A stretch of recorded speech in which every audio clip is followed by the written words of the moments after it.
Your top stories this evening, sponsored by Courts Bringing Value Home. Mohammed claims of political persecution after police attempted to arrest him for allegedly obstructing the course of justice. President Ali vows to lower taxes and tackle high cost of living, part of 2025 party manifesto. Every sport facility to boast high-performance center. Norton roasts government over incomplete facilities. And the child rapist and ex-GTU President COLWYN King sentenced to 19 years behind bars. HGP Nightly News begins now.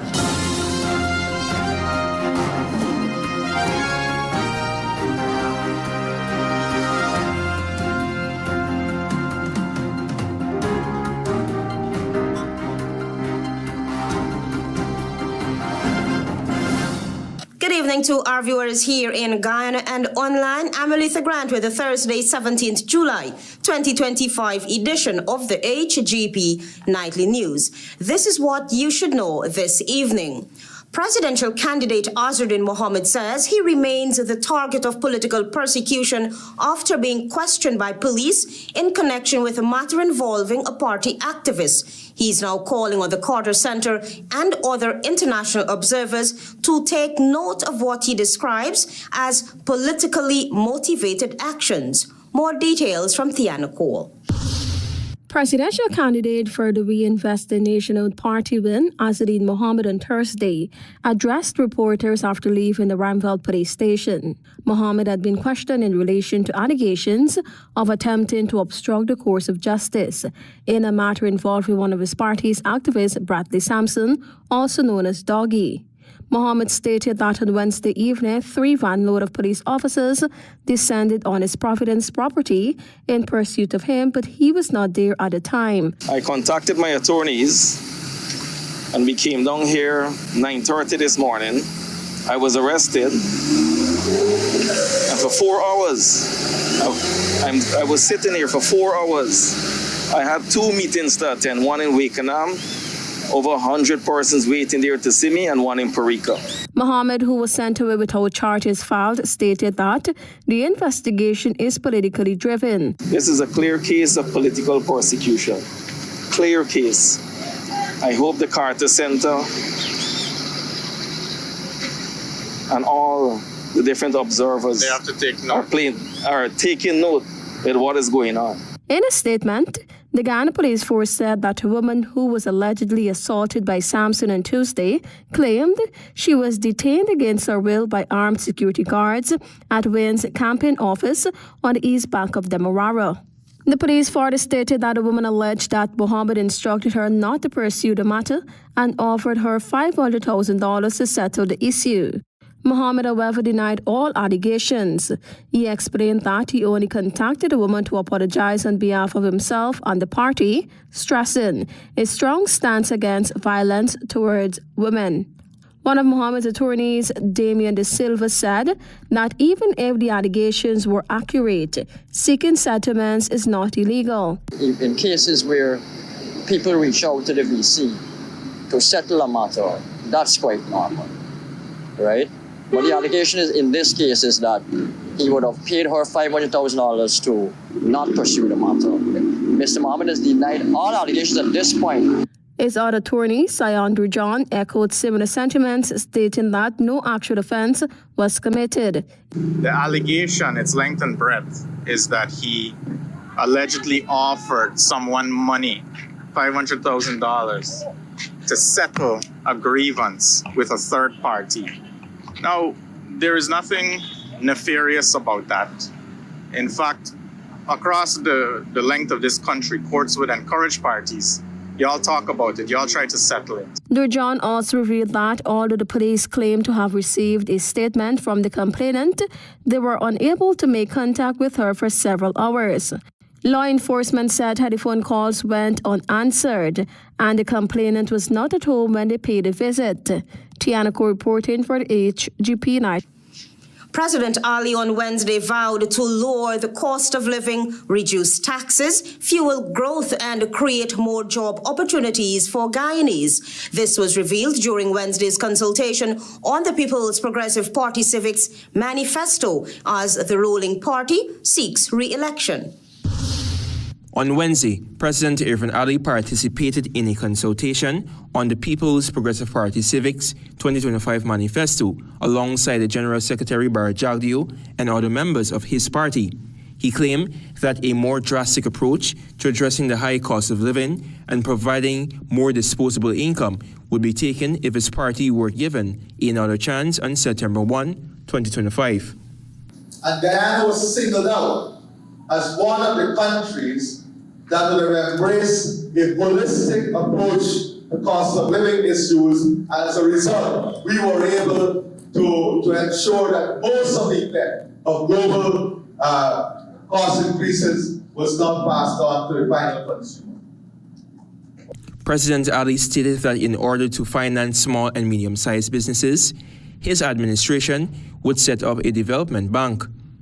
We want to establish a development bank to support co-financing, to support access to liquidity, to reduce the cost of borrowing. The head of state has also vowed to remove the collateral requirement when seeking access to loans, since these are burdens that the small and medium-sized enterprises face daily. So if you're able to match lending with a 0% interest rate, we can bring down the interest rate in the commercial bank from 6% or 7% to 3% for SMEs. To remove the risk by making the matching rate available, remove the risk. The bank in turn will have to reduce that collateral requirement that is there right now. Confident that he will be re-elected, the president has vowed to open 100,000 acres of farmlands for cultivation and invest in agro-processing hubs and the manufacturing of services sector. The location for his election campaign promise was, however, not revealed. While the PPPC's manifesto targets 2025 to 2030, he has not effectively addressed the high living costs locally, as well as food security. Aubrey Norton, presidential candidate of the Partnership for National Unity, has on numerous occasions chided the government for not holistically addressing inflation and food security. We have outlined positions to read those votes in terms of our agriculture, etc. This government only talks about agriculture and food security. They do nothing. Should the PPC government win the seat of government come September 2, would mean the party will be occupying the seat of the government for more than 30 years. Antonio De reporting for the HGP Nightly News. Meanwhile, Guyanese are being promised high-performance sports centers should the People's Progressive Party Civic government return to power after the September 1 polls. Antonio Day tells us more. At his party's manifesto consultation on Wednesday at the Princess Ramada Hotel along the east bank of Demerara, head of state Irfan Ali said that his government will continuously invest in sport tourism. You have seen in just 2 years how the Global Super League is growing. This is a product that will be owned by Guyana. According to Ali, every sporting discipline will have high-performance center should the People Progressive Party Civic return to office after the September 1 polls. Major upgrades are being undertaken at several facilities across Guyana, including the Cliff Anderson Sports Hall on Homestretch and the Mackenzie Sports Club ground in Linden, all part of President Ali's vision to make Guyana a premier destination for world-class events. This vision, though, has been somewhat tainted by several projects, including those alluded to earlier, that are all yet to be completed. In December of 2022, ECS Construction and General Supplies was awarded a contract by the government to rehabilitate the Cliff Anderson Sports Hall to the tune of $47 million. A further $237 million was awarded in 2023, $8 million in 2024. Thinking the project would have been completed by today, a further $59 million was added to the 2024 allocation. In 2025, a further $73 million contract was awarded to Sovereignty Investment for the construction of an asphalt parking lot. Earlier this year, Minister of Culture, Youth and Sport told the media that the government has since invested some $321 million in various works at the building. The project to date remains incomplete. The same can be said for the Mackenzie Sports Club ground. Aubrey Norton, the presidential candidate for the Partnership for National Unity, has called out the ALETHEA regime on its failure to complete the Mackenzie Sports Ground and the Bay Rock Synthetic Track in London. When a government cannot complete athletics track or 2 athletics track in 5 years, when a government destroys the Mackenzie Sports Club and in 5 years cannot complete it, monies are continuously wasted on incomplete projects, Mr. Norton reasoned. That with the failures of this government, no one wants to question the failure. I understand why, because the government is vindictive. Antonio D reporting for the HGP Nightly News. Thanks, Antonio. Join us after this break for more news.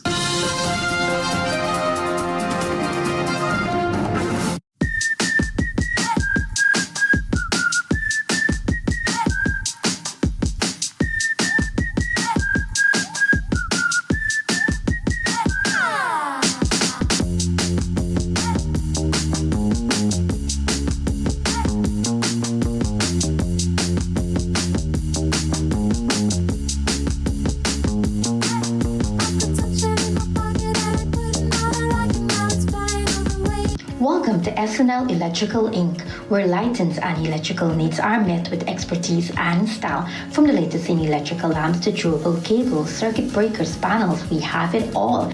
Illuminate your space with our elegant chandeliers, stunning crystal lights, and versatile pole lights. Looking to upgrade your comfort? Explore top-of-the-line AC units and our diverse selections of stylish styles. Visit us at 170-180 Thomas Street, Kitty, Georgetown. Discover a solution that not only lights up your world but transforms it.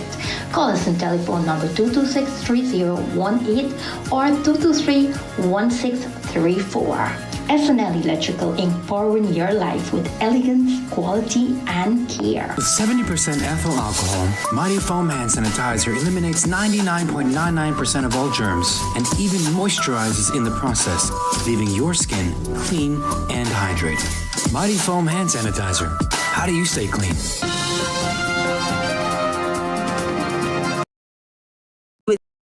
The HGP Nightly News. The Guyana Teachers Union is back in the news. This time, we will tell you that a former president of the union has been sentenced to nearly 2 decades in prison for the rape of a 16-year-old girl. The sentence follows a unanimous guilty verdict by a jury last month. Tiana Cole has the details. Former Ghana Teachers Union GTU President COLWYN King was on Thursday sentenced to 19 years in prison for raping a 6-year-old girl in April 2021.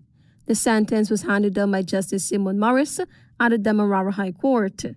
Last month, a jury returned a unanimous guilty verdict on 2 counts of rape of a female child under 16, both committed in April 2021. Evidence presented during the trial revealed that the offenses took place on 2 occasions, one at night and the other in the afternoon when no one else was present. Throughout the trial, King was represented by attorney at law Tanza Sarabo, while state counsels Montaz Ali and Geneva Wills appeared for the prosecution. King is no stranger to the courtroom. In 2009, he was charged with raping a child at a hotel on Princess Street, Georgetown. He was released on $100,000 bail and committed to stand trial in the High Court on October 28, 2011. The matter ended in 2016 when a jury acquitted him of the charge. In the wake of the 2021 allegation, King resigned from his position as president of the Ghana Teachers Union and as administrator of the Ghana Industrial Training Center after the young victim came forward and police launched an investigation. Tianco reporting for the HGP Nightly News. A cross-border incident involving the Guyana Police Force and Surinamese authorities have triggered legal outrage and raised major constitutional and human rights concerns. Attorneys representing a Guyanese businessman are calling the act a case of kidnapping and violation of his right. Here again is Tiana Cole.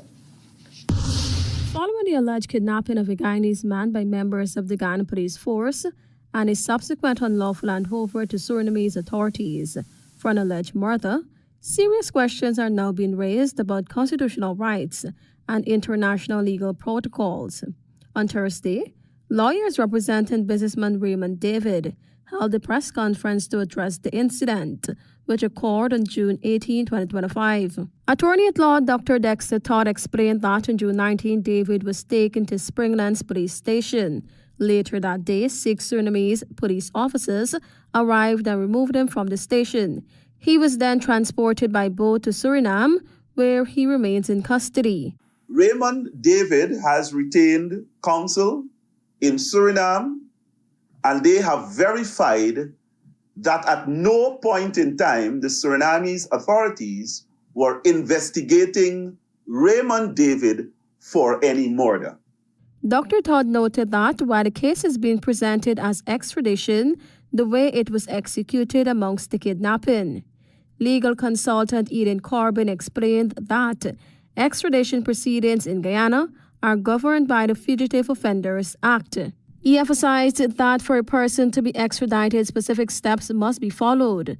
The requesting country must also be a Commonwealth state and meet the legal requirements under the Act. An extradition request must be submitted to the Minister of Foreign Affairs as well as the Minister of Home Affairs in our case, and the request must have particular documentation. Meanwhile, Attorney Dexter Smart, also representing David, said they will be filing an urgent constitutional application seeking declarations from the court. His arrest, detention, and removal from Guyana was unlawful, breach of the Fugitive Offenders Act, and should not be taken lightly.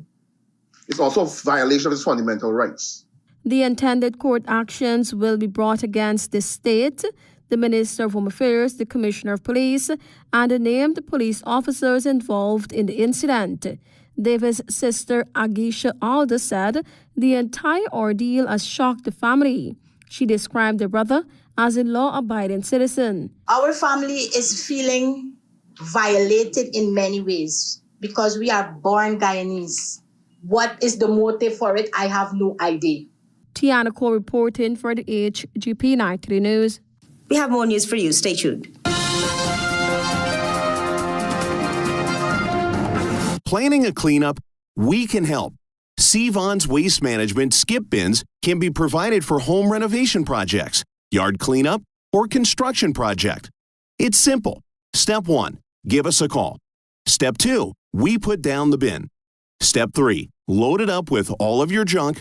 Step 4, we take it away. That's simple. Bins are also available in various sizes, so there is no job that is too big or too small. Call Vons Waste Management today at 218-1455.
With the HGP Nightly News, the Guyana Elections Commission GCOM is reminding employers of the legal provisions to grant employees the requisite time off to vote on election day. GCOM on Thursday said employers should be cognizant that persons may be required to work or will be stationed away from their respective polling district on duty during the conduct of the polls. The elections body pointed to Section 81(1) of the Representation of the People Act, Chapter 103, makes it mandatory that, quote, every employer shall permit every elector in his employ other than an elector on whose behalf another elector has been appointed to vote as a proxy to be absent from his work on election day for a reasonable time in addition to the normal midday meal hour for the purpose of voting at the election, and no employer shall make any deduction from pay or other remuneration of any such elector or impose on him or extract from him any penalty by reason of his absence during such period, end of quote.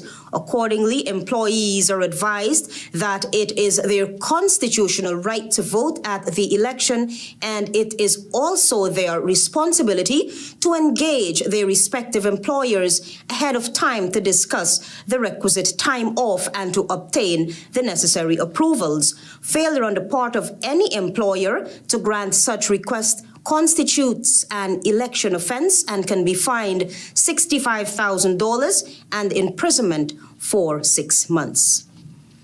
Bartica Secondary School now has a brand new, more than $360 million practical instruction department, part of the Ministry of Education's ongoing efforts to change Guyana's educational system. Antonio Day has that story. On Wednesday, the Practical Instruction Department PID attached to the Bartica Secondary was unveiled. This milestone marks the 6th facility completed on the Guyana Skills Development and Employability Project, which is transforming education for youth in the workforce. Speaking at the commissioning ceremony, Education Minister Priya Manichan stated the intentions of the facility. Children could learn motor repairs and commercial food preparation, furniture making, welding, masonry. Minister Manichan noted that the facility offers opportunities for students who are interested in information technology or computer-based careers. Use the resource center we have, do computer training and IT type work. She noted that similar facilities have already been opened at locations such as Fellowship, Hopetown, Bedford-Walton, and St. Ignatius, which each serving as hub for skill development and empowerment. The newly commissioned Bartica PID is a modern purpose-built training center constructed by KP Thomas and Sons and supervised by Semco Engineering.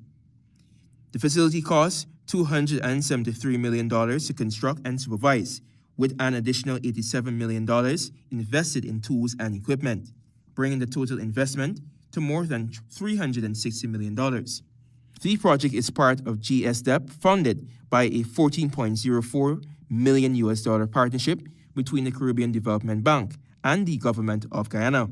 This includes $11.7 million from a CDB loan, $552,000 in grants, and $1.79 million in counterpart funding from Guyana.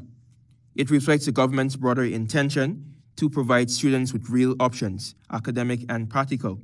It includes a commercial kitchen with professional culinary equipment and workshop for motor vehicles and small engines, equipped with hydraulic lifts, a digital wheel alignment system, and tools for servicing everything from cars to heavy-duty machinery. The welding workshop includes MIG, acetylene equipment, while the furniture-making area is equipped with high-grade saws. There is also a masonry and plumbing workshop featuring tools like tile cutters and concrete vibrators. Additionally, a smart classroom with computers, a smart board, and satellite internet supports digital learning. The minister also addressed the growing global conversation about the value of skills versus academic degrees. Antonio Day reporting for the HGP Nightly News. Stay tuned for regional news.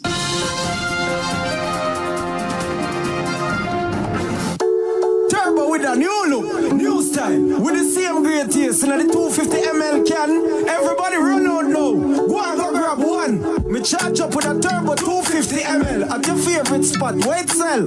New look, new can, same vibes. Jinxing, energize up your life. Vibes up, work time, anytime we are turn up the party with turbo can. Turbo can, turbo can, turbo can. Now available in the new 250 ml can. Turbo energy drink. Charge up today. Interested in honoring or paying tribute to a loved one, or just making a loved one feel special? HGP TV offers you all that and more. Air your birthday greetings, death announcements, and wedding anniversaries on HGP TV today. HGP TV offers affordable prices, convenience, and great services. Call us on 220-3660 or email us at sales@hgptv.com.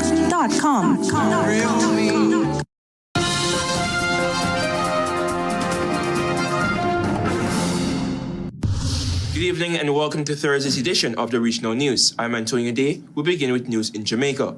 The Jamaican government is denying a statement by the U.S. Department of Homeland Security that suggested it refused to accept the return of a Jamaican man who is among 5 foreign nationals described by the United States as barbaric, criminals who have been sent to small African nation of Eswatini. Homeland Security Assistant Secretary Tricia McClowan announced that men from Vietnam, Jamaica, Cuba, Yemen, and Laos were sent to Eswatini on a plane, though details of when or where were not provided. She stated that Jamaican men received a 25-year-old sentence for murder, 6 years for robbery, and 6 months for weapon possession. She said the 5 are all convicted criminals and individuals so uniquely barbaric that their home countries refuse to take them back. She stated that the Jamaican men received a 25-year sentence for murder and 6 years for robbery, 6 months for weapon possession.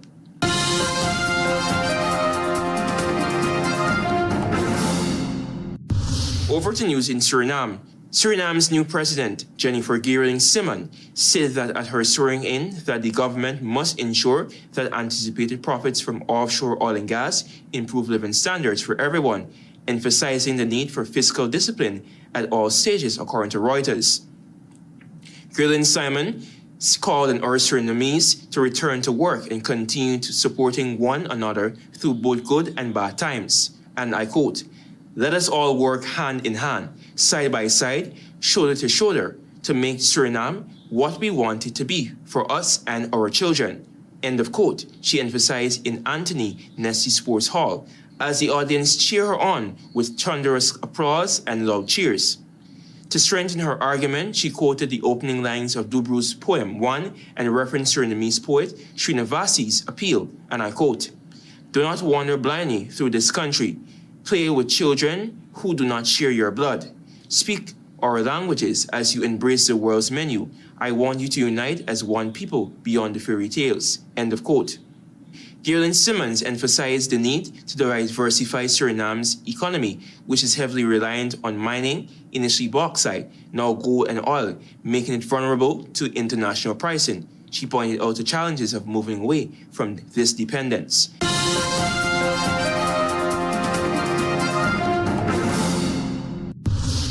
We end with news in Ukraine. Ukraine's parliament appointed the country's first new prime minister in 5 years on Thursday, part of a major cabinet overhaul aimed at revitalizing wartime management as prospects for peace with Russia grow dim. Yulia Sriladenko, who is 39 years old, have been given the important responsibility by President Vladimir Zelensky to enhance domestic weapons production in Ukraine. In addition to this crucial task, she's also focused on reviving the country's economy, which has become heavily reliant on loans. Thank you for watching. I'm Antonio Day. Goodbye for now.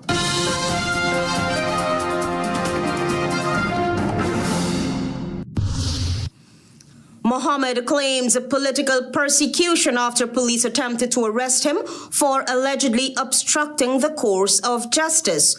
President Ali vows to lower taxes and tackle high cost of living, part of 2025 party manifesto.